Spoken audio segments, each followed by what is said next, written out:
তার ইউরোপে কি সুযোগ আছে, তার মিডল ইস্টে কি সুযোগ আছে, আপনি যদি একটু ছোট করে বলেন, ধরেন আমি আপনার একটা ক্লায়েন্ট, হ্যাঁ, তা কি কি অপশন আছে? ইভেন তো আমি যদি বলি আমেরিকাও তো আপনি চলে যেতে পারেন, যেমন ট্রাম্প কার্ড কিন্তু এখন আছে। ট্রাম্প কার্ড বলতে ট্রাম্পে আপনি যদি $50 মিলিয়ন এখন দেন, আপনাকে কিন্তু সরাসরি গ্রিন কার্ড দিবে, সৌদি আরব বা দুবাইও টাকা দিলে একটা একটা দিয়ে দিচ্ছে। দিবে, হ্যাঁ দিয়ে দিচ্ছে। সো আলটিমেটলি কথা হচ্ছে আপনি আপনি আমেরিকা কেন যাবেন? আপনার যে রিলেটেড বিজনেস সেটা কি আমেরিকায় যাওয়া দরকার?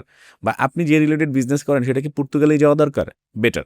সো আমরা যেটা পরামর্শ দেই বা আমার ব্যক্তিগত অভিজ্ঞতা থেকে আমি যেটা দেখছি যে 50 জন বা 60 জন আমরা বিজনেস ওপেন করেছি এবং কন্টিনিউয়াসলি আমাদের কাছে লোকজন আসছে বিজনেস সেট আপ করার জন্য। আমি প্রথমে বলি আপনার বাজেটটা কত আছে? কারণ বাজেট একটা ফ্যাক্টর। এরপর এরপর হচ্ছে আপনি কি করতে চান? আপনি যে বিজনেসটা করতে চান, ধরেন আপনি চাচ্ছেন জার্মানিতেই আপনার প্রোডাক্টটা সেল করা দরকার। Okay fine. জার্মানির প্রোডাক্ট সেল করার জন্য আপনার কি ইউরোপে বিজনেস সেট করা দরকার? হ্যাঁ, দরকার। কেন দরকার? যে যদি আমি ইউরোপে একটা বিজনেস সেট আপ করি, আমি যেভাবে কাস্টমারকে হ্যান্ডেল করতে পারবো, যত সহজে আমি কাস্টমার পাবো বা কাস্টমারের কাছ থেকে যে সুবিধাগুলো পাবো বা কাস্টমার আমাকে ঠকাবে না, এটার জন্য জার্মানিতে আমার একটা কোম্পানি দরকার। তো জার্মানিতে যদি একটা আপনি কোম্পানি করতে চান, অ্যাটলিস্ট 1.5 লাখ ইউরো লাগবে মিনিমাম। 1 লাখ ইউরোদের একদম আপনার ব্লক অ্যামাউন্টেই রাখতে হয়, যেটা সেম সুবিধাটাই কিন্তু পাওয়া যাচ্ছে লিথুনিয়াতে মাত্র 14,000 ইউরোতে।